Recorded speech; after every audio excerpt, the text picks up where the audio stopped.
வணக்கம். 94வது கேள்வி.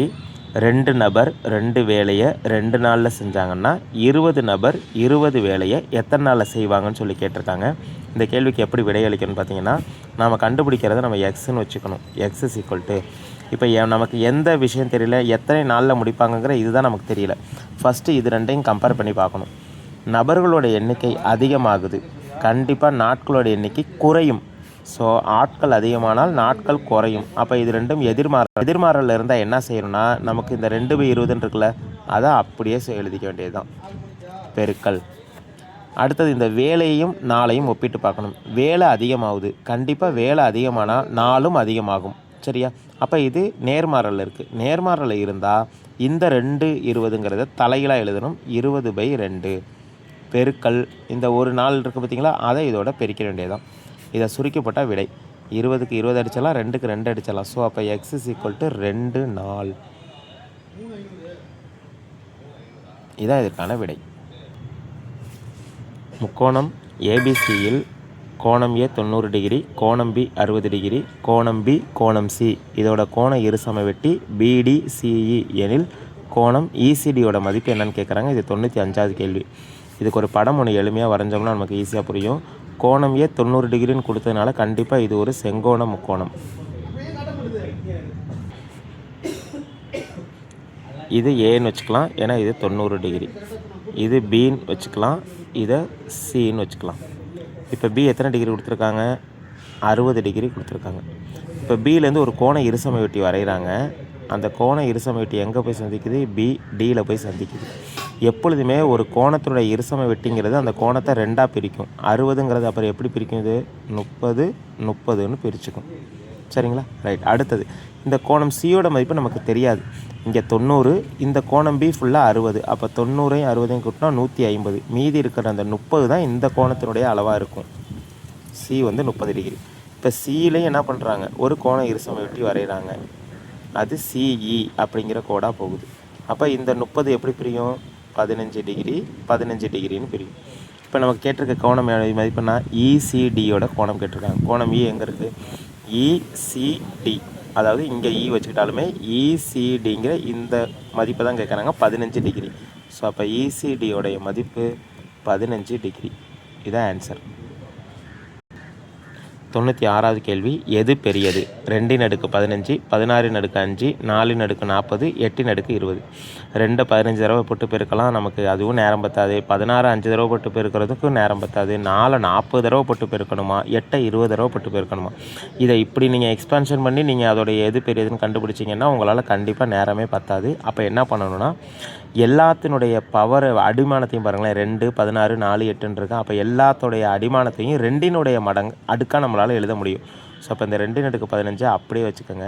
இந்த 16 நான் எப்படி எழுதுறேன்னா 2/4ன்னு எழுதிக்கலாம். 2 2 4 4 2 8 8 2 16. ஸோ அப்போ 16க்கு பதிலாக 2/4 எழுதிக்கிட்டேன். ஏற்கனவே இருக்கிற பவர் 5 அப்படியே பவருக்கு மேலே போட்டுக்கிட்டேன். அடுத்த 4 எப்படி எழுதலாம்? 2/2ன்னு எழுதலாம். த ஹோல் பவர் 40, அது ஏற்கனவே இருக்கிறது, அது அப்படியே போட்டுக்கோங்க. 8 எப்படி எழுதலாம்? 2/3ன்னு எழுதலாம். The whole power 20. இப்போ இது ஒரு பவர் தான் இருக்கனால 2/15 அப்படியே வச்சுக்கலாம். இங்கே அடுக்குக்கே அடுக்கு இருக்குது. அடுக்குக்கே அடுக்கு இருந்தால் a/m the whole power n equal to a/mn. அடுக்கு 2ஐ பெருக்கிக்கணும். அப்படிங்கிற இந்த விதிப்படி 2/5 20, 2/2 2 40 80, 2/3 20 60. இப்போ நமக்கு ஈஸியாக தெரியுது பாருங்கள். அடிமானம் எல்லாம் 2 2ன்னு இருக்குது. அப்போ எது அடுக்கில் பெருசாக இருக்குது? 80. அப்போ இதுதான் பெரியது. 97வது கேள்வி. x is equal to a square minus 1 plus b, y is equal to 1 minus b minus b ஸ்கொயர்னு கொடுத்துட்டு எக்ஸ் ப்ளஸ் ஒய்யோட வேல்யூ கேட்குறாங்க. சாதாரணமாக ரெண்டையும் கூட்டுறது தான், வேறு ஒன்றும் இல்லை. ஆனால் இதை கூட்டும் பொழுது நம்ம எப்படி இங்கே கூட்டணும்னு பார்த்துங்க. இங்கே ஒரு -1 இருக்குது, இங்கே ஒரு +1 இருக்குது. இது ரெண்டும் என்ன பண்ணலாம்? அடிச்சிடலாம். இங்கே ஒரு +b இருக்குது, இங்கே ஒரு -b இருக்குது. இது ரெண்டும் என்ன பண்ணலாம்? அடிச்சிடலாம். மீதி இருக்கிறது தான் ஆன்சர், a² - b². ஆனால் இதை நீங்கள் ஆப்ஷனில் தெரிஞ்சிங்கன்னா அது ஆப்ஷனில் இல்லை. அப்போ வேறு எப்படி சார் எழுதலாம்? அப்போ நம்ம a² - b² ஃபார்முலா அப்படி எழுதணும்னா a + b a - bன்னு எழுதலாம். ஸோ அப்போ இதுக்கு இதான் விடை. இது ஆப்ஷனில் இருக்குது. 98வது கேள்வி. -1/8 பெருக்கல் -1/7 பெருக்கல் 1/6 பை -1/3 பெருக்கல் -1/5 இதோட மதிப்பு கேட்குறாங்க. -1 இரட்டைப்படை எண் அப்படின்னு இருந்தால் அதோட விடை +1 பெருக்கல் -1 ஒற்றைப்படை எண் 7ன்னு இருந்தால் அதோட விடை -1 பெருக்கல் 1/6 அது ஒற்றைப்படை எண்ணாக இருந்தாலும் சரி இரட்டைப்படை எண்ணாலும் சரி அது வந்து 1 தான் வரும். ஏன்னா 1 எத்தனை தடவை போட்டு போயிருக்கோம் 1 தான் வரும். பை -1/3 ஒற்றைப்படை எண்ணாக இருக்குது அப்போ அதோட விடை மைனஸ் பெருக்கல் -1/5 அதுவும் ஒற்றைப்படை எண்ணாக இருக்குது அதோட விடையும் மைனஸ். ஸோ இப்போ இதை மேலே இருக்கிறதெல்லாம் பெருக்கணும்னா என்ன வரும் -1 வரும். பை கீழே இருக்கிறது பெருக்கணும் -1 × -1 +1. So the answer is -1. 99வது கேள்வி என்னென்னா 36 மீட்டர் பக்க அளவுள்ள ஒரு சதுரத்தின் பரப்பளவும் 24 மீட்டர் உயரமுள்ள ஒரு இணைகரத்தின் பரப்பளவும் சமம் எனில் இணைகரத்தினுடைய அடிப்பக்கம் பி என்னன்னு கேட்குறாங்க.